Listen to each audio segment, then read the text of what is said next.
Music Matters.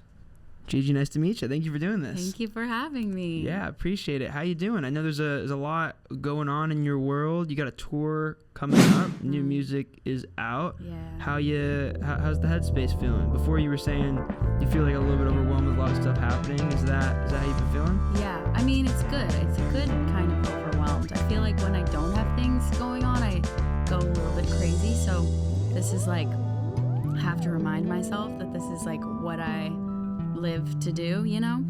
So I'm really excited. The tour is very exciting. It's 10 shows. And I'm gonna grab one of these pens real quick. Sorry. Oh. Keep going though. Oh, I'm sorry. I'm like reaching off. Do you want me? Sorry. Continue. I should have grabbed that before. It's okay. Are you gonna write on the table? Yeah, I take notes on the table. Oh, cool. Yeah. Yeah. I'm just really excited. Yeah.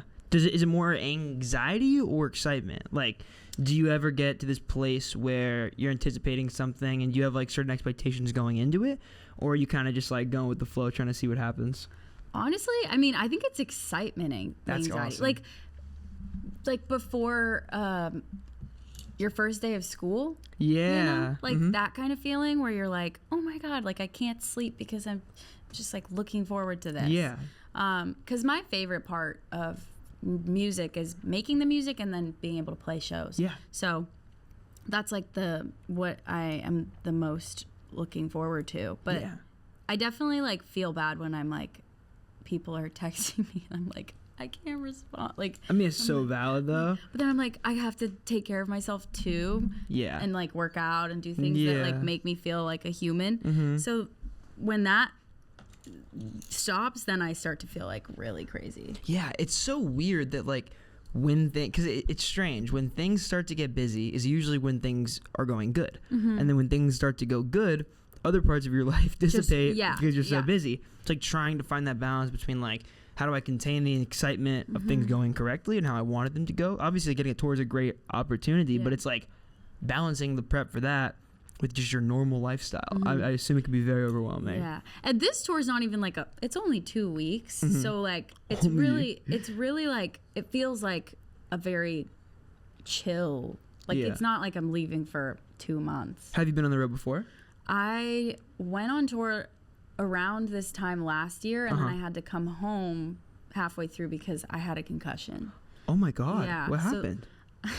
I'm dumb. Like I had a vintage dresser and I didn't have the mirror that was sitting on top of it like bracketed in. So this is actually a PSA. If you have a cautionary tale. If you have this, you should make sure that it's secured onto your dresser. I, for some reason, was like, it's fine, it's balancing. And then I pulled the drawer out one morning and the mirror fell and hit me on the head. Oh my but it was like God. a heavy, like 50, 60 pound wooden mirror. That's scary. And at first I was like, oh, I just have a headache. And I was leaving for tour that same week. So I was like, I'm just going to power through. And then every single night, it just got like worse and worse and worse. And then by show 5, really what happened was, I think during soundcheck in Chicago, they were testing strobe lights. And then just casually. That just like during my soundcheck. And after that show, the next morning I woke up and I was like, I don't think I can go into the sunlight. Like, just like a splitting I was headache. like, so sensitive to everything. And then, Oh, that's terrible. So I came home. That was really sad. And then I moved back into my parents and spent the rest of the year like just in a room with an eye mask on. Oh my God. The rest of the year? Yeah, pretty much. I mean, it was in September. Is that what my year in rest and relaxation is about? It's not, but now that song just like, it's even hard. Because you said about a year-long bender, my room December. It was really like 3 months of concussion recovery, I feel like. Jesus, like I was having like vertigo attacks. Oh my God. Shit. Because if they go untreated, they get like significantly worse, right? And you can't really That's scary. do anything. Like the way to fix it is by just not being on your phone or like being in lights. And I remember like I went to a show in December and I had to leave because the lights were like making me feel crazy. Yeah, that's so difficult as a musician specifically. Yeah. Because you have to be on your phone so often. And obviously you can't play live when you can cut. There's like so many things that are limiting there. Yeah. Do you feel like, this is kind of on a different note, but it reminded me of what you were saying. Do you ever feel like tied to your phone and social media as a musician and like have a difficult time getting away from it? Because I mean, even with what I do, I feel that very heavily. So I would assume having an artist project is even more so like that. It's so hard to not constantly be on it. And I feel like also when you're in the like building mode, like I'm making everything constantly myself, and I have this pressure, the like looming thing of like, have you posted today? Posted, yeah. And sometimes I'm like, is it even like, am I posting for like because I want to post or because I have to? And that feels like not good, because you're just like feeling like this pressure and force. Oh yeah. And then I feel like what you post then like suffers because of it. I don't know. And then your mind goes too, like at least where mine goes, I think sometimes is like I start to question like, well, like is posting this much even like benefiting me? Like, do I need to be doing this, or am I just feeling like this weird external pressure because I should be doing this or whatever? Right? It's like, to what degree is it even like, how much is too much? Like, how much is even benefiting you, you know? I don't think anyone actually knows the answer to that either. Yeah. It's like people are like, oh, I've heard 3 times a day, and then I've heard like 3 times a week. Like, I don't know. That is some of my least favorite shit in the music industry. Some of the most annoying stuff to me is when people act like they know like this finite number of anything, right? Be it like posting or like how often you should be playing shows or how often you're doing this or that or this. There's like not one way to do this. I hate that. No. When people act like there's one way to like be a musician. I feel like if you analyzed the way that whoever the top 200 most popular artists are right now, how they all came up, like whatever their story and rise to success was, it would be different almost every single time. The story would be so different. I don't think there's like one way to do this at all. And I think what really is bad about social media is that it enhances the like all. I feel like we compare ourselves to people already, and then seeing what other people are doing at the tip of your fingers all the time just reinforces that feeling. And then you feel like, oh, I'm not doing enough, even if you are doing just what you should be doing. Like, I don't know. I think that the comparison culture behind it is just really what feels soul sucking, especially in music where everybody's wins are so visible, like on social media. It's so like there in your face. I felt that. I know you said you're from LA, right? I felt that especially when I moved here, because I was around people so often that I looked up to, which was obviously like an amazing blessing, and I was so lucky to be able to be in that position. But like, there was certainly this level of external pressure where it's like, I want to be like that. Why am I not there? Why am I not there? Why am I not doing what they're doing? Why am I not doing this or that or this? Yeah. It's so hard to like, I think especially in this city, not compare yourself to other artists because they're just everywhere. Did you feel less of that because you're from here? Or do you think that just being around the industry your whole life has kind of like created that? Or not around the industry, but in the same city as the industry? Yeah. I feel like I've always felt that feeling. Like, because I've been, making music and like, I guess in the music industry since I was like 14. So for a long time, over a decade. And that's crazy. That's so long. I feel like it's just, I don't know. It's a crazy business. And like the people that work in the music industry, like make it seem like they're the like thing that will make your life work. Yeah. But then you realize like, I don't think that has anything to do with how people succeed, honestly, especially now, 100%. like even more so. Like anyone can make music now and put it up and like create their audience and world in their bedroom. And like, I think that's amazing. But I don't know. I mean, the entire modern like label system is built off the back of gatekeeping information. It's like their wallets and like their pockets depended on a lack of resources for artists. Like they made money off of a lack of availability. And now their levers of control have kind of dissipated in so many ways where it's like you can be an independent musician now and quite literally blow up on TikTok tomorrow and you don't need anybody. You can find a team, you can find a manager, you can find anything just over the internet. So it's like their levers of I feel like their levers of control in a lot of ways have dissipated. So it's like what you're saying, I think I definitely resonate with and agree with. It's like I don't feel like I think a good team is a gigantic compliment to an artist. I don't think a good team is ever going to be beneficial if the artist isn't working hard and there for themselves first, you know? Yeah. But then that also, like, I feel like that's also why it feels like there's so much pressure on artists today. Yeah. Even more, because it feels like every job suddenly has to be yours. Like, you have to be responsible for all the things. And, like, while that's great, it at the same time can be really, like, overwhelming. Yeah. Oh, for sure.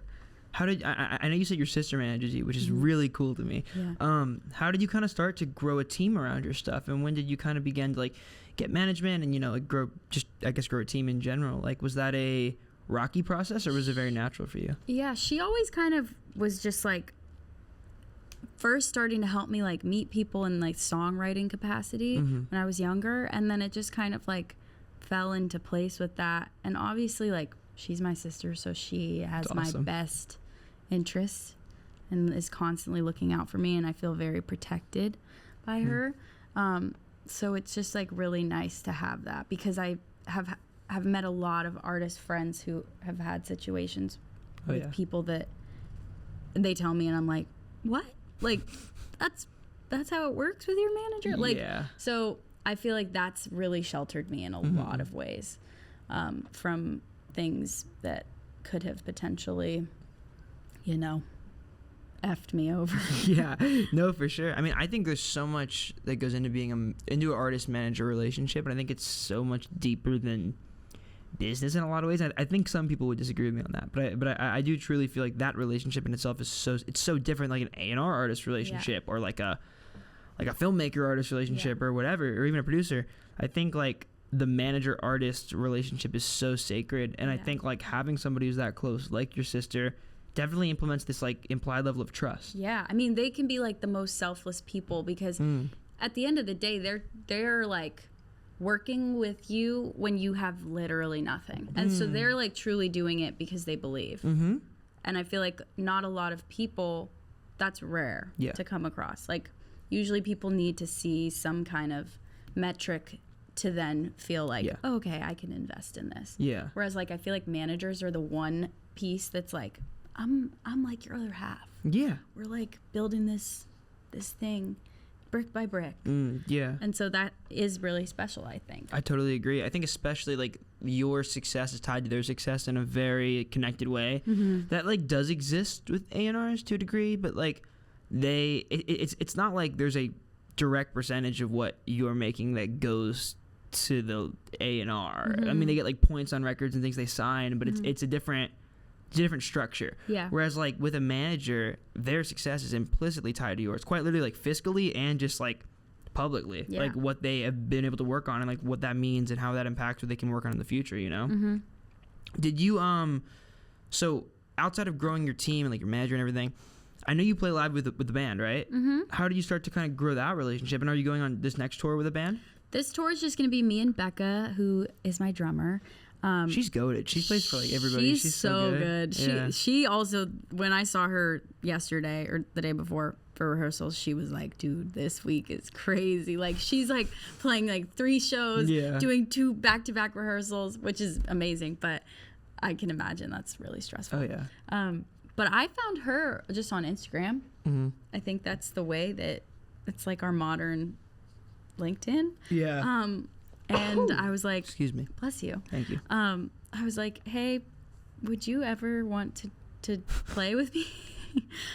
So that's how Becca came into the fold. And then I've done shows with Ryan a lot, and it's like playing with him is the best because him and I make the music together. So like he has an understanding of it and like enhances it, and also like knows me so well and like how I want to be portraying my music. And so I feel like when he plays, it's just like so sick. Yeah. So the LA shows, he's actually going to play with us. Cool. So, but the rest of the tour is just me and Becca and then tracks, because that's what it's got to be right now. Yeah. It seems like you and Ryan have a very like tied artist relationship in a really cool way, where it's like, do you make everything with Ryan? I mean, all of the Ggwendolyn music thus far has been with him. Yeah. That's so sick. I think that's another very sacred relationship. The artist producer world, where it's like, I think too, it's really difficult as an artist to like jump from producer to producer with every project and song. Yeah. Because you're kind of like reestablishing a baseline. Whereas like with Ryan, he has like this level of like, he's been there for all this stuff. So he knows like what you're gonna like and what you're not gonna like, and like your tendencies as an artist and as a person. Totally. I mean, I'll like do sessions and write with other people and work with other producers, and then I'll work with Ryan and we'll make something, and it's just out the gate already sounds like 90% like what I want it to sound like. Whereas like if I do stuff with other people, it's like 40, you know?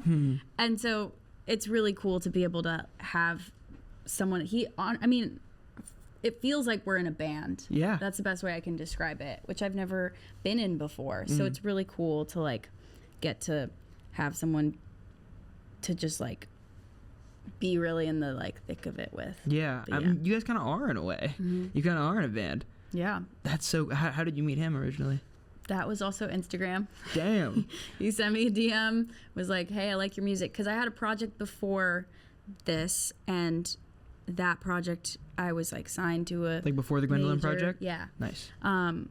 Signed and like did that whole thing, got dropped after I put my first EP out March 20th of 2020. So like really bad time. Oh, that's like the worst time actually. That's like right It was like before. the week that everything happened. Yeah, I was gonna say that's like quite literally the toughest week to do that. Which I'm grateful for. Like that music was not it was just music that I was making in songwriting sessions, and felt like, oh, this should come out. It wasn't really music that I felt like was me. But it did get Ryan to notice me, and then he was like, hey, we should make music sometime. And then we started on Zoom because it was COVID, and then became friends and made an EP under the other project together. And then once I put that EP out, I decided that I was like, I think it's time. I created this like alias when I was, 14, 15. Like, I think it's time for me to start new. And then that's when Ggwendolyn came to be. Gotcha. So everything before that was not under the Ggwendolyn project? Yes. That's interesting. So like having that experience and like getting signed to a major and like being dropped in that way, and like obviously making music or releasing music at an incredibly tough time to release music. What do you think were the biggest lessons that you learned from that going into the beginning of the Ggwendolyn project? Was it like, did it inform the stuff you're making now in a lot of ways? I think it definitely just made me be like, oh, I just want to listen to myself and like my gut on things and make music that I like, because I wasn't doing that. I was like waiting around to see what other people thought of it and like tell me like, oh, that's good. And I feel like I wasn't being like true to myself. So I think, and really the Ggwendolyn like project came to be when we had gone away and made songs in a cabin for like a week. And we did Orion, My Year of Rest and Relaxation, and Red Eye. And like I came back and I was listening to those songs and I was like, these just sound different. Like they sound like I'm a kid again and I'm exploring music in a way that I haven't done.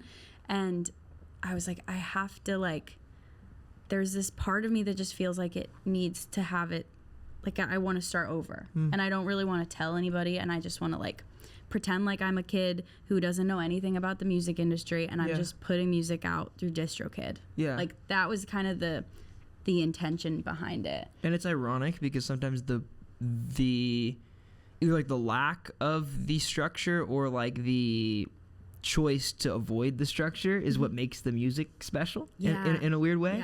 And like I think it's like you said, like this industry is so like people perceive it in such a structured way where it's like, if you could sign to a major, you do this and this and this and this, and that's the pipeline. Do you and you don't have to talk about this if you don't want to, of course, but do you feel like the major label system incentivized that way of looking at art in any way, shape, or form? And do you feel like that's something you want to stray away from, that kind of streamlined process of like just doing things structured? I definitely feel like I'm really grateful to have had that kind of experience. And I think I'm not like anti anything. Yeah. I do think that I will now be very, you know, way more selective. Yeah, like it's not just something that you should just like hop into after a day of a meeting, like or an hour meeting. Like I would like to approach those kinds of conversations just getting to know people more and then like deciding. Yeah, I just think it's crazy to think like you get an email from a label and they're like, hey, we want to work with you, and then you do a meeting and then they're like, okay, here's our offer, and then you just like sign it. Like you just sign away all of the things that you've like worked so hard, like your life. Yeah. So I definitely want to be more careful about it. So I've been kind of just like, not like avoiding, but like just, I don't know. Just being careful with it. Yeah, because there's a lot of love bomb energy of course. From these kinds of people. Like they'll all of a sudden you're like the coolest, sickest artist they've heard of. Second coming, yeah. For a week. Yeah. And then they stop reaching out to you and you're like, okay. Like, I just want to be really mindful of that. Yeah. No, but I would love to be able to like partner with some kind of label or something, because I feel like they can really like enhance what you're already doing. Yeah, for sure. I think that's a big key. Yeah. Like they're enhancing what's already there. They aren't like doing it, you know, like they're not gonna there isn't a label, whether it's a major, a boutique, or an indie, there isn't a label that's gonna take you from 0 to 100 or 100 or even 100 to 0. And I think when I was 18 and I signed, I was like, they're gonna put me on the radio. Like, what was I thinking? Well, I think the music industry for a long time has been like, it's led people to believe that, and I think like I was saying, like I feel like when the internet kind of became king and it just dissipated these levers of control. I think the things they used to be able to do are things they can no longer provide. Like they used to literally have a monopoly on distro, which is an insane concept to me, because like as long as I've been conscious in the music industry and in music, the majors have not had a control on distro. DistroKid and like just private distro companies literally like dismantled that by themselves. So it's like they are not the only ones that can give you these opportunities now. You know, it's just a whole different ballgame. Yeah, it's crazy how much music the industry has like the last few years. Just feels like it's a different world. No, and that's the crazy thing too, is like it's changing every single day. And like anybody who acts like they fully understand this is lying. They don't. No one does. They don't. There's not one singular way to do this. There's like so many different ways. So when you kind of got out of that period and you were moving into the Ggwendolyn project, and you said the music kind of felt like you were a kid again, did all that kind of begin in that cabin with Ryan? And was that the first kind of exploration of the sound that you're kind of embracing now? Yeah, because that was the first time I had ever done anything like that, like go away out of LA to like just fuck around. There was kind of no like see what comes out. There wasn't any pressure, so it did feel very like children, you know, which I think you can hear that for sure in the music.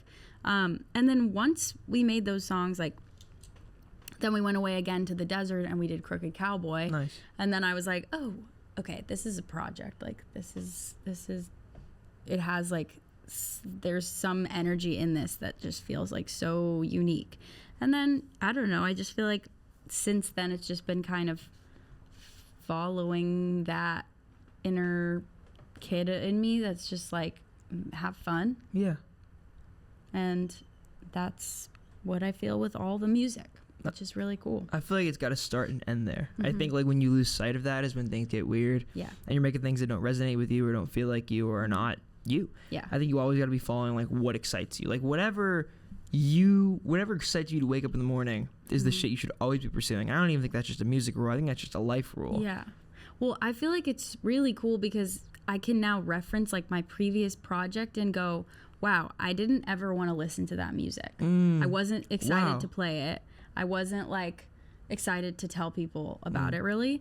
And with this, I'm like the polar opposite. Like I listen to it when it comes on. I'm like, let's go. This bumps. Like, I love this girl. And it feels like I don't know, I can like zoom out and just be like, I'm a fan of this. Yeah. Or I'm a fan of myself. I don't know. That feels weird to say, but I mean, it's true. Yeah. And like playing the music has just made me feel that much more like it just like feels right. Yeah, it's you, and that's like a beautiful, beautiful process. It's like finding yourself again. Yeah, it's like almost getting a second chance, which is really cool. Yeah. It makes you like question like if we should even like, because obviously everybody wants to make money off their music. Everybody wants to be full-time artists. That's a beautiful thing. But like, I think commodifying your art should not be the first thing you're thinking about ever. It should be a very distant part of your mindset. Well, I feel it's funny because like when I put the Nancy EP out, I definitely didn't think My Year of Rest and Relaxation would be the most popular one, because I thought that one was the weirdest. What do you think would be the most popular one?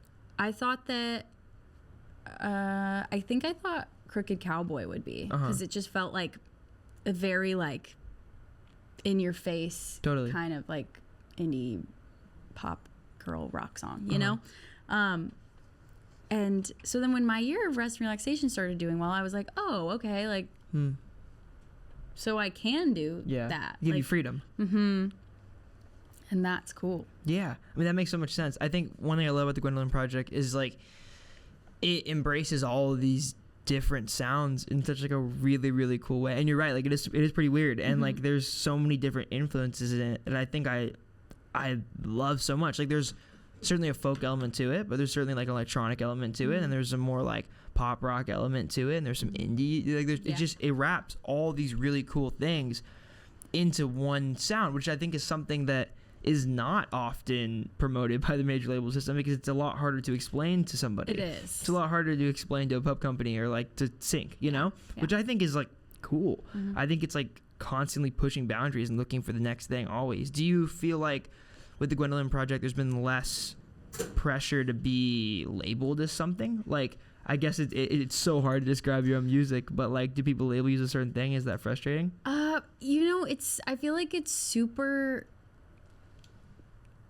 hard to not feel like that like oh, okay, I have to be able to describe my music if I want, because I feel like that's like business 101. You need to be able to describe your product in an elevator pitch, the model, you know, like and so not being able to really do that has always felt like a little bit of an insecurity of mine, because there's a part of me that's like, well, if I could, would it be bigger? Like, would more people know about it? But then I'm like, is that even the goal? Yeah, like, I don't know. Like, I still feel like at the end of the day, I'm just, the most important thing is that I like it. And, but yeah, there are times where I definitely find myself being like, shoot, should I just like commit to like one sort of thing? But that's not you. Like every day I feel like I want to dress differently. So like, how am I gonna like just pick one inspiration for my music and follow that when I just want it to be all of them? So I don't know. It's definitely not the like probably smart decision, but it's what feels good to me. I think it is a smart decision. I think like, I don't know, maybe I'm speaking subjectively here as a fan of your music and as a fan of this idea in general, but I think all the most exciting shit in the world to me, whether it be like a startup or whether it be like music or whether it be like anything, right, comes out of a lack of understanding it. It comes out of a lack of explaining it. It comes out of a lack of like me knowing exactly what it is, right? Because then there's a world to explore. Yeah. It's kind of like not putting all your cards on the table immediately. You can like explore it and live with it, and it grows with you in this really, really cool way. And I don't think like the quest to like be specifically defined as something is something that like people should be pursuing in lots of stuff. I think that's how you make things that aren't pushing your boundaries, you know? Yeah. I mean, at the end of the day, like, it's art. So like it should feel like that. You're just expressing whatever you feel like you need to. Yeah. Was the process different with Ryan versus the stuff you used to make? Like, do you feel like the way that you're writing songs is different? Like, are you starting, because there's another thing I want to ask, because your songs, like the folk elements to me feel very lyrical, and like you're very much like a story driven artist, but as well as that, the production is always so huge and everything. So I was wondering like what comes first? Like, are you writing the songs and then putting production to them, or are you producing out these instrumentals and then writing on top of them? We usually, like, I mean, it depends. It kind of has just been all over the place, but like the song always comes first for me. So whether it's like an idea that I start on my own, or we sit at a piano or a guitar and just write a song, and then the production kind of is like the next thought. Like but it does very much like they go like that. They like, inform each other. But I wouldn't say like the old project. It was mostly like stuff that I was writing in pitch sessions, like songs, and so every song was kind of like with different producers, and so it didn't really have like a through line. Yeah. And I also think I even like sang different because I was trying to like sound like what pop music sounded like. Yeah. So yeah, but it's kind of like it's always changing. But I think for me, at my core, like I'm a songwriter first. So like if anything, like that's always my North Star, is like making sure that whatever the like words are and the melodies are, I feel like so connected to it. Yeah. And then writing with Ryan is so sick because he's just an insane musician. So he plays things that like take me places that I wouldn't normally go myself. Yeah, which I think is a huge part of the producer-songwriter relationship. Yeah. It's interesting that like it changes the way that you sung, because I think your voice is so expressive in a really, really cool way. Like, do you find yourself catering how you're singing a lot to whatever you're talking about? Because I'm sure there's an element of like trying to properly deliver the vocals that fit the lyrics, right? Yeah, definitely. I mean, like My Year of Rest and Relaxation, I was like trying to sound like bratty. Well, what's also funny about those 3 songs, My Year, Orion, and Red Eye, is I was sick in the cabin. Like I lost my voice. So all the recordings, we ended up not re-recording them because there was such a like something about the way that it sounded that I could never recreate.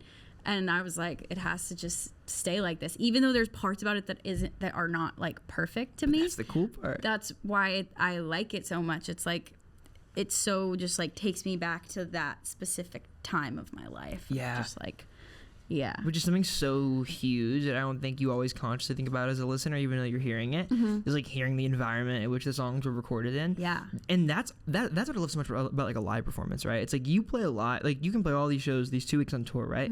There will not be one show that's the same as the one prior. No. Something will always happen, something interesting, you know, some different inflection you run into, or some different like something instrumentally that happens that's different, whether it's as simple as like a different fill or something, right? But it's just like that exists, like that moment exists in isolation forever. And that's so special. I think that's really true with music as well. Just recorded music is like where you were when you recorded it, how you were feeling when you recorded it, like the person you were with when you recorded it. That all goes into like how the record sounds. Yeah.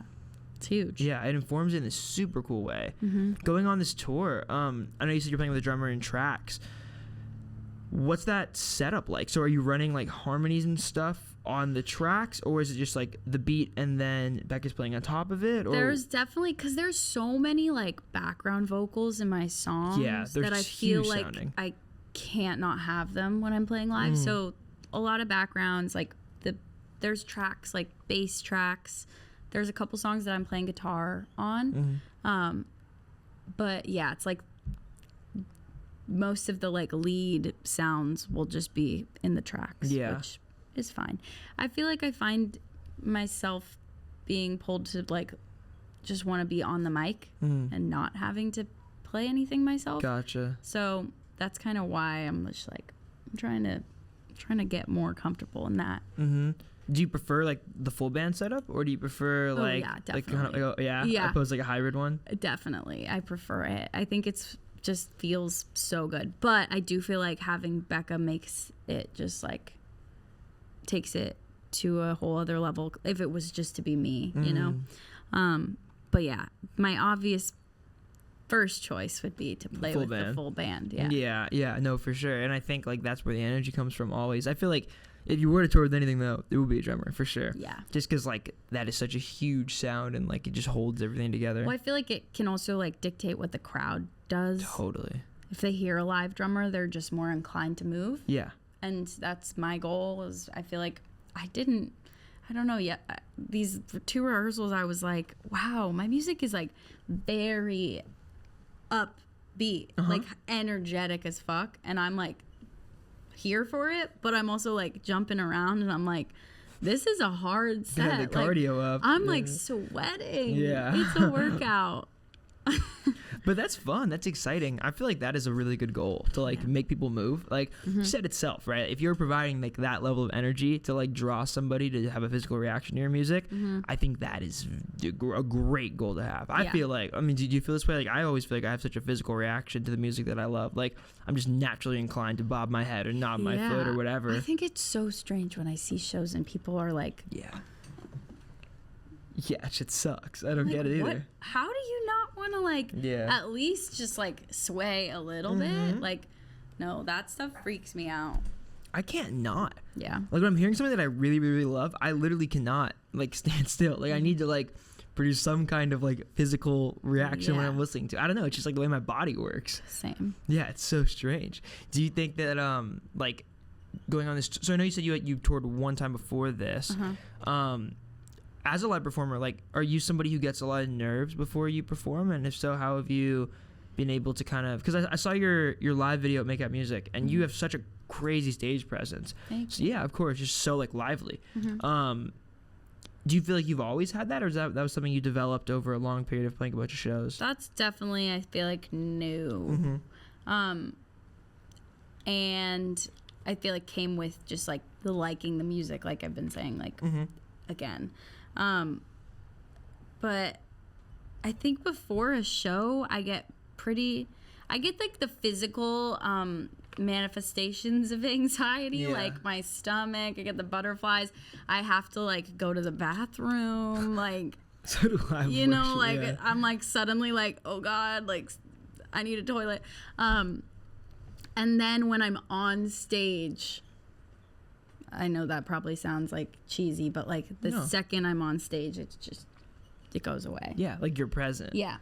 I'm present for the first time, and then, but also at the same time, it's just like all of a sudden the show's over. And then I'm like, oh, yeah, it's done. I always describe performing like a blackout. It goes by so fast. And then I'm sad. But then there's like the high, the adrenaline high. But yeah. It is like blacking out. Like you're just going up there for like, because like I don't know how humans are meant to like interpret that. Like the idea of being above people, like physically, like you're like above them, singing to them. That is such a crazy human experience that I don't know if we're apt to even understand. Sometimes when I really think about it, I get like very freaked out because I'm just like, this is weird. Like how so? I think it's weird to think that people are gathered in a space and looking up at somebody and like idolizing the person. Like I feel like some fan culture gets pretty crazy, and so when I think about that, I'm just like, we're still like the person that's on stage is still a human. Like they just took a shit before they walked on. Like like calm down, like, you know. So I don't know, I feel like when I think too much about it, I'm definitely like, oh God, it makes me feel weird that I am the person on stage, because I don't really feel like in my, at least I don't think, and maybe I'm just delusional, but like in my like personal life, I don't feel like I want to be the center of everyone's attention. So it's weird to think that I'm doing something that is that exact thing. Does that make sense? No, 100%. Yeah, it's really weird. It's like, I think when you begin to think about it more and more, it does get strange in that way. Like that fan culture of just like the idolization, even if they're not a fan, just like being there. There's this weird implied level of like power, like a weird power dynamic for sure. And I think there's multiple ways to look at that. Like I think that can be a beautiful thing when the person on stage is trying to be as selfless as possible and give the crowd as much good grace as they can. I think like one thing that like, in my opinion, this is like how to lose a crowd 101. It's like yell at them or talk to them for like not moving. Like, why aren't you like I think when artists do that, that's like number one way to get somebody disengaged with your show is to ask them to do something. Like you should be providing enough energy to where they just naturally do it, you know?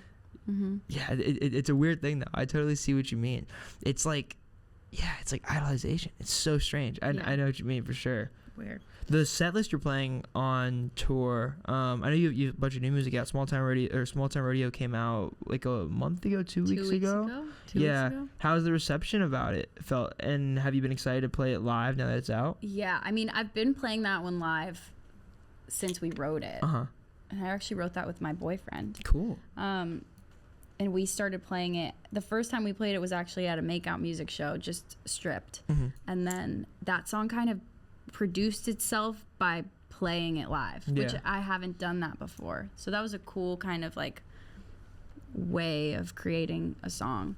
And so I've been playing it live for a while. It's always been one of my favorite songs to play. I just feel like I get very into it. Yeah, that's cool. So, and I feel like the response has been really, really great on it. I feel like it was like one of those releases that I was really, really excited about. And then I usually, like, before releases, I get this like dread, but this one I was actually just like at ease, because I was like, I have been wanting this to come out for the last 2 years since I made it, and so I'm excited that it finally gets to just do what it should do. Where do you think that dread comes from?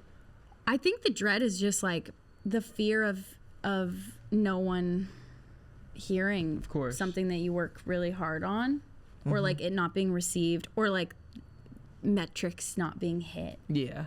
Feeling like you're not like gonna get your song on a playlist when like really that just I don't know. I feel like it's so hard to not get caught up on those things. Of course, yeah.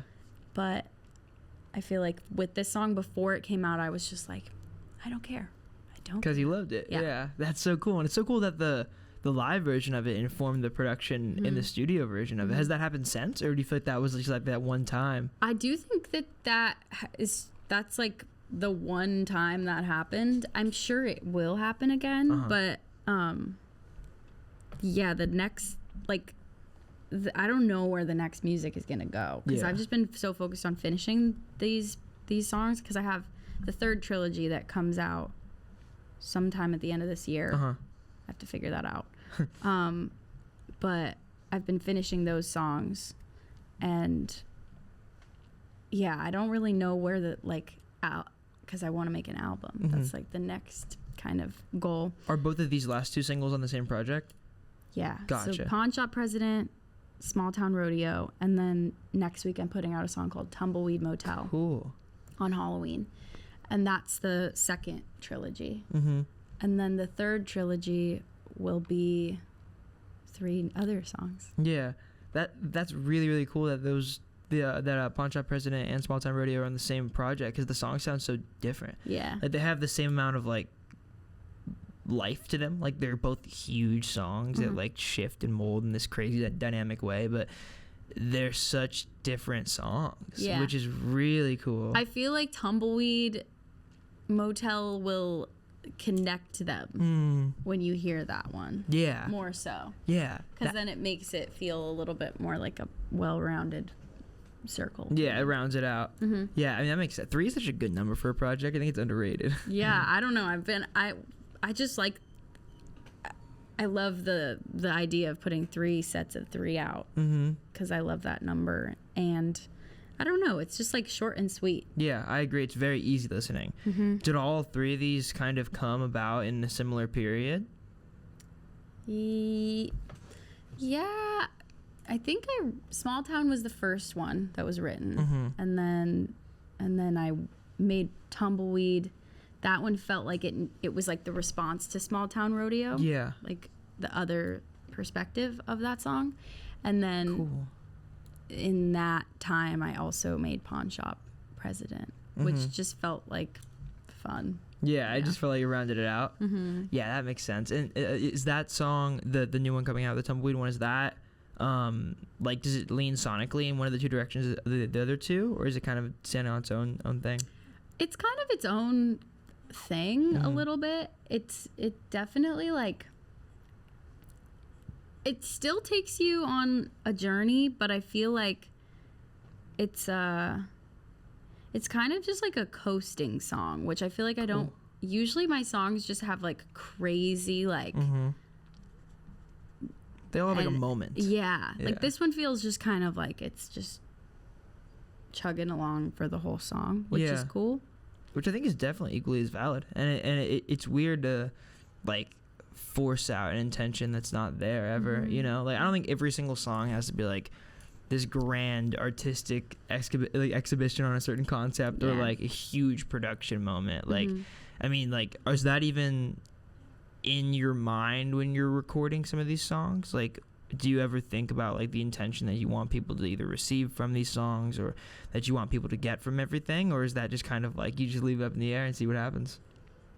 I mean, I definitely feel like there's certain ones that feel like you want, like, I have a song on the third trilogy that the way I feel about that song is it's like it's just a tug on your heartstrings kind of vibe. Yeah. And so that's kind of how I would hope that it's received, but I also don't. It maybe won't be. I don't know. Yeah. I just feel like never have expectations. That's what I have to tell myself. Because I feel like they're never gonna line up. Yeah. Because like I don't know. Small Town Rodeo to me feels like it's like a very anthemic type of song. Totally. And like, I don't know. But then I'm like, well, if only 10 people hear that song, then that's what that is, you know? Yeah. I don't know. No, I agree, though. It is very anthemic. It's like a huge sounding song.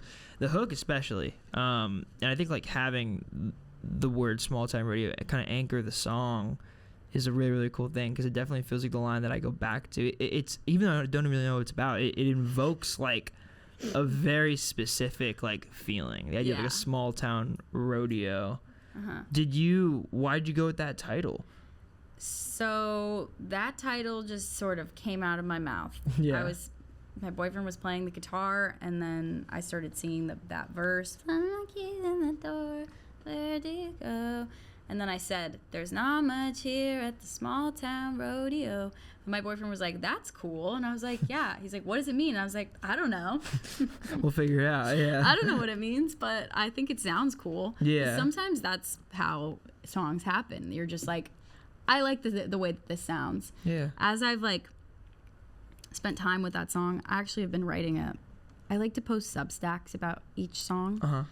And I've been working on one about this Small Town Rodeo that I'm gonna hopefully put up tomorrow.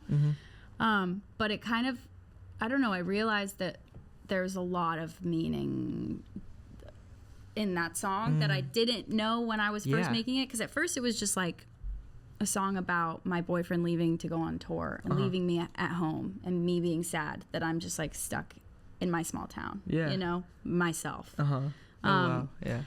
And then I realized that there's like just a lot. So stay tuned for the Substack because you can read all about it. I mean, there's like the literal meaning of words and then there's like what they evoke. And sometimes those things don't add up. Yeah. Like there's some phrases and like specific words that feel a certain way, even if they're not evoking like the implied intention of the word. Like sometimes it can just be I think there's some of my favorite lyricists do this. I think Brian Seller from the Front Bottoms is a good example of this. The way he writes is very evocative, even if like what he's saying doesn't mean shit. Like there was this the Front Bottoms were like one of my favorite bands growing up, and I used to listen to them around my brother, and he like hated them. And there's this one lyric, I can't remember what song it is, but Brian Sella says, I think he says green extension cord under a carpet. My brother would always be like, what does that mean? And I would always be like, I don't know, but it makes me feel a certain way. Yeah.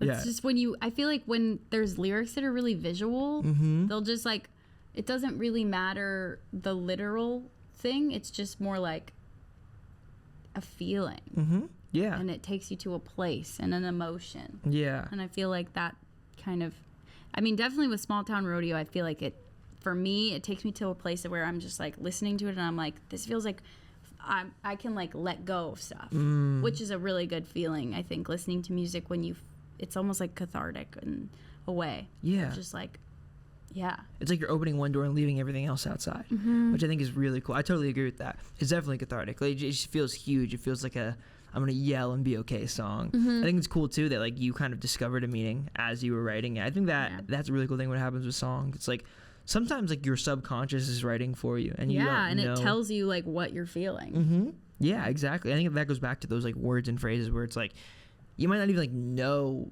why you're saying this phrase, but there is some part of your subconscious brain somewhere in there that like there's a reason why those words are coming out. Yeah. You just might need time to uncover it, which I think is a really cool concept, and like things can grow with you in that way. Have you had songs that over time, even after they come out, like implied and taken different meanings?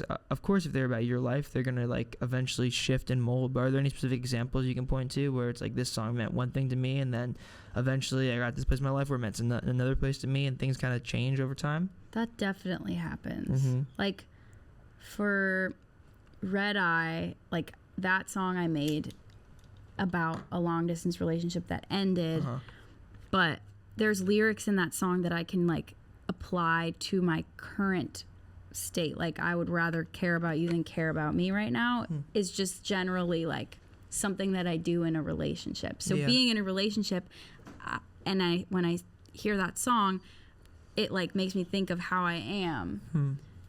And then it's kind of like a reminder, like, don't do that. don't, you know, lose yourself.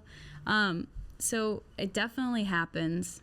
Like, I don't know. There's got to be more examples of that. Yeah. But I'm trying to.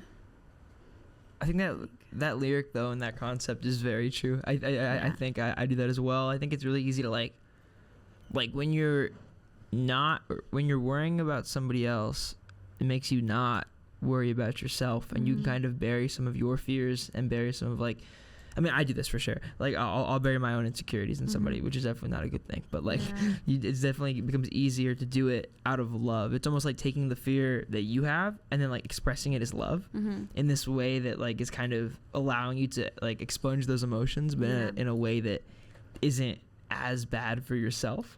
So I totally related to that. Yeah. I mean, I was telling you before, Red Eye, I'm in a long distance relationship, and I very much relate to Red Eye. There's a lot of like very pointed like imagery in it that I'm like, this is long distance AF. You knew. Yeah, immediately I was like, oh yeah, I know what this is about. So much of the stuff I was curious too, because it's like I said, like in my opinion, like everything has such a moment. All the Ggwendolyn stuff has such a big moment in like every track. I think it's so cool. I was curious how much of it is like on the computer in a DAW versus recorded live, because there's definitely some parts where I'm like, there's no way this was not recorded live. But is it like half and half, or like? I think it's pretty split. I mean, as the songs have gotten like the more recent songs, they've gotten more and more live. Yeah, I think sounding. Ryan will just rip drums on them, but like. Yeah, it's definitely a big mixture, which I really like, but I also am like kind of wanting to, in the next like phase, potentially explore more of the live sound and like what it would be like to get the full band in the room and record it. Yeah. Because I feel like that's such a different energy. Oh, for sure. And like more like the vibe of Small Town Rodeo, like how will my music kind of evolve in that way. It's definitely like that. It's harder to make that sound unique because it feels like just like a rock band. Yeah. You know what I mean? That's for sure. And I feel like what adds the unique flair is the like computerized element that gives it like the hyper pop aspect that people usually say to describe it, which is interesting because when people say my music sounds hyper pop, I'm like, what? Yeah, I don't hear that. What? I fucking people just throw hyper pop out forever. It's the craziest buzzword of all time. Yeah, it is. I think it's just what people say when they like think it's pop, but it's also weird. Yeah, or like it's pop, but like there's like electronic elements in it. Yeah. I'm glad you don't think that. I don't really get that. Like I'm also like a massive fan of hyperpop though, so maybe that's why. But you're more about it. Yeah, I mean I don't think I know more. I think I just listen to a lot of it, and I'm like, this doesn't sound like that to me. Yeah. For sure. But I think you're right. Like people do just like they're like, oh, if this is like pop music, but it's very obviously like in a DAW and there's like crazy sounds in it, let's just throw it in under the umbrella. Yeah. Yeah, exactly. I would assume too, like if you did go more into that world where everything was recorded live, it'd make the live set a lot easier to produce. Because right now, I'm sure it's difficult to take some of those like more electronic driven moments and like produce them in the live setting without tracks and stuff. Yeah, I mean, Well, when I play with tracks, it kind of it sounds like the recordings with just live drums on top, you know? Yeah. But I can't remember. At the Hootenanny, we played a mixture of live tracks with, like and there synth, was like right? four people playing in the band, which is that's a good amount of like ground that's covered. Yeah, Ryan was playing that. The little synth thing? Moog bass. Yeah. What's it called? Moog bass. Moog bass. Moog. That is Moog. So, it's like that, like some people bass? say Moog. I don't know. It's spelled M-O-O-G. So to me, that's Moog. Me too. I think that is Moog. Yeah. But it's really cool. That's what the synth is on Windows. Oh, God, that. Yeah, I love that aspect of it. It doesn't even feel like a bass line at a certain point because it gets so big and it almost feels like a lead. Yeah. Which is so sick. I love that song. I think the elements in that song all come together in such cool ways. And then, like, the drums in that song, too, are really sick. Like, the way it kind of, like, dynamically climbs, where it's like the choruses feel so large. And it's the whole thing's anchored by this, like, I guess, like, a synth line, which I thought was just an organic bass line, but like a fuzz pedal or something. But yeah, like that anchors everything together in such a cool way. It's like a really cool lead. So fun to play live. It's I think might be my favorite one. What do you like about it? Just the energy? Yeah, it's just like it's the groove too. Like the drums, the way the drums are played is just like I'm like, let's freaking go. Yeah, and those drop moments I imagine are huge live. The bam, bam, bam, bam, ba, ba. Yeah, I assume those are like just massive live. I see what you mean. Just hurting my neck. My neck is actually so sore right now. Really? From I think all my head banging from practicing. That's crazy. I think I need to start doing like sit down practices. Some neck rolling, warming up, and like cooling down. I gotta watch some YouTube videos, see what Hayley Williams does. Yeah.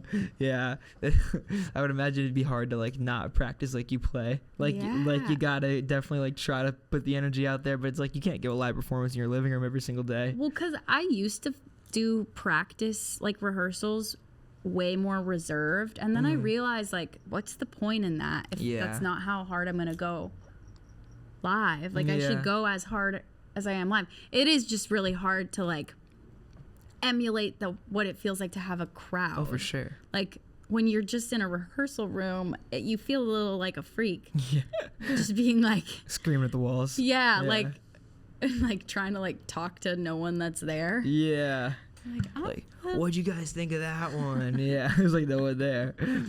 Yeah, I'd imagine that'd be difficult to emulate. Yeah, it's strange. Talking about kind of like just, I guess, like some context. In the beginning, when you kind of first got into the world where you're making music in that first project, was that always on a songwriting level first? And I know you produce a lot of your own stuff. When did you get to the place where you were kind of like learning production, learning to play guitar? Did that all stem off of the songwriting? What was kind of the order that you learned how these things in? I feel like I didn't really get into production until COVID because then I was like, oh, I have to like record my ideas. Yeah. And I had always like had Logic and messed around with it, but that's when I kind of like felt more like maybe drawn to it. And in the last few years, I've kind of lost touch with that side of myself, and I want to try and find my way back to it. But I like first started writing songs on the piano because I was just kind of like obsessed with Adele. And that's how I like started writing music. She's one of the greats. So I was like, oh, it's just a piano and vocal. Like I can do that. So that was like my like intro into songwriting. And then I got a guitar or I think it was my sister's guitar. And I just like would try and play that. Guitar's always been a hard one for me because it's just, I get so frustrated about it because I feel like I'm not good at it. And then I'm the type of person where if I'm not good at it, like I get so mad that I just like go away from it instead of going towards it, which I really should retrain myself to be more like, I'm bad at this, so I should do this every hour of the day. But it's hard. You have to practice. Like you really do to get good at it. It's also like hard to like, like if you don't feel like you're doing something to the best of your ability, to like sit down and confront that every day is really hard. But it also feels like learning a new language as an adult, where you're like, if I did this when I was like 8, I'd probably be so much better at it, because then I'm like way more malleable, whereas now I'm like, I can't learn a new language. There's also there's like a ego level of it, I think, where it's like, I mean, I do this a ton with things. I'm very much the same way. And I think there's an ego level of it where like you could feel like, oh, I can do all these other things musically, so this should just come second nature. Then you realize like you're right, like you're learning like an entirely new language. You know, it's strange. When you kind of like learned production, did that inform the songwriting decisions at all? Like, did you kind of begin to look at some of the music you were making differently when you got more apt with the production and stuff? I definitely think so. I mean, I remember like we were working on a song of mine, and Ryan had asked me like what I wanted it to sound like, and I was like, oh, you know, like Radiohead. And he was like, what? Like, your music doesn't sound like that. And I was like, you're right. Like, I haven't been making music that sounds like what I want it to sound like. You know? Yeah. And then that kind of shifted my outlook on it. Yeah, that makes sense. Oh, okay. So like those choices matter. Yeah. Also just being able to like, I think I remember the point just with video editing when I was no longer like battling the software, and I instead could like think an idea in my brain and then know how to translate that like into the software. That's so cool. Yeah, I don't think I ever got there with producing, because I would just be like, I want this to sound like this, but I can't get it to sound like this. And then I just give up. But I also prefer to not be the person that's like on the computer. Yeah, why is that? I feel like it gives me like the space to really focus on writing. Like the song, and then letting somebody else be the one that's like driving it, and then I can be like, oh, what if this happened, or what if that happened? It's less like I'm not as like, I don't want to be the one that's like, oh, okay, so I need to find this sound. Like, I like to just be like, oh, that's it. Yeah, it makes sense too, because it's definitely two different parts of your brain. Like, there's definitely an aspect of too many cooks in the kitchen, I think, when you're trying to do everything. When you're trying to produce it and write it and be the engineer and record yourself, it's like need to do that. Yeah, and I think like it's hard to think about something to its fullest capacity when you're doing a million other things. I think when you take a step back and you find a producer like Ryan that you really, really resonate with and like knows your sound and gets what you're trying to do, it allows you, you're right, to like be the songwriter in this very special way, I think. Yeah. Do songs for you usually come out of like direct experiences? Like, are you just somebody who like something will happen and then you'll run home and write about it? Or are they things that have sat with you for a while, and or is it a mix of both for you? It really just depends on the song. Like the one that I was talking about on the third trilogy that is a heartstrings song, like that was a specific experience. Yeah. And then I immediately wrote a song about it. Like, went home the next day and was like, oh, okay, I need to write this. But then like my year of rest and relaxation was more like we started this song, like I started singing these lines, and then I was like, oh, this reminds me of this experience and this book that I read and this episode of Euphoria, and then and then it's like all kind of like coming from all these different places. So less like thought out. But yeah, it just really depends on the song. Yeah, it's like an accumulation of experiences and on the way they all mix together. And I think sometimes you're definitely right. Like, I think like one experience can be something you write about, but then it's like you can begin to talk about the more general idea of stuff as well. Like, are you a writer that's pretty much always writing about yourself, or do you ever kind of take this leap outside of personal experiences and write about somebody else, or write about like the general concept of an emotion or something? I feel like that's how I used to write, is like outside of myself and my own experiences of like these fictional things, and then yeah, kind of got closer and closer to more of just like my own experiences. I guess Crooked Cowboy was like a character almost of like a persona that I wanted to embody. So it wasn't necessarily like me. that felt like I was writing that song, if that makes sense. Yeah. There are moments that happens. Mm-hmm. And I think that that's always cool. Because it's like, same with Windows. It's like, yeah. Sometimes I'll do this thing where I'll start writing something and I'm like, this is crazy. Like, this is so bad. Like, I would never do this. Like, I would never say this. Like, this is so whatever. And then it's like those ideas that tend to be the coolest almost, because they're like, you're nervous to even say out loud what you're thinking. Yeah. Which feels like you're exploring something that maybe doesn't feel as like standard, which is exciting. Yeah, well, it's like this ultra emphasized version of yourself. Yeah. Like, I think you can write from like you, or then you can write from like an expanded version of you, or then you can write from like this really, really like ultra emphasized character of yourself. But it's like, it's still you, but it's just like these experiences that you wouldn't normally talk about, or things you would normally say, or even just like them blown out of proportion, like the biggest way possible, you know? Yeah. Yeah. So I would say, I don't know, it's kind of all over the place. Yeah, no, that makes sense. That makes sense. Yeah. All right, Gigi, going into the next project, this next trilogy, is there anything specifically message-wise that you would want people to get from it? Like, is there one goal or something that you hope people would walk away from this trilogy with? It's just kind of very emo. Yeah. It's about like growing apart from friendships, and how there's two versions of the same song on it. So there's one song and then two versions of the same of a different song, and that song is just very like, it feels like my statement on like what life feels like right now, which is everything's a mess that feels impossible to clean up, is like, that's like the thing of the song. And sometimes I find myself being like, so like, God, we're in such a like, as a world, just such a weird place. When I think about like climate change, or like just things that are just like, oh my God, this is all just insane.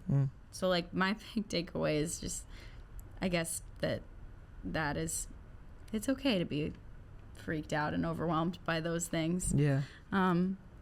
Yeah. They're real and they're valid and they exist. Yeah, no, I feel you. All right, Ggwendolyn, thank you very much. Yeah, thank you for having me. Yeah, that was a really cool conversation. I appreciate it. Big fan of the music. Very excited for things to come.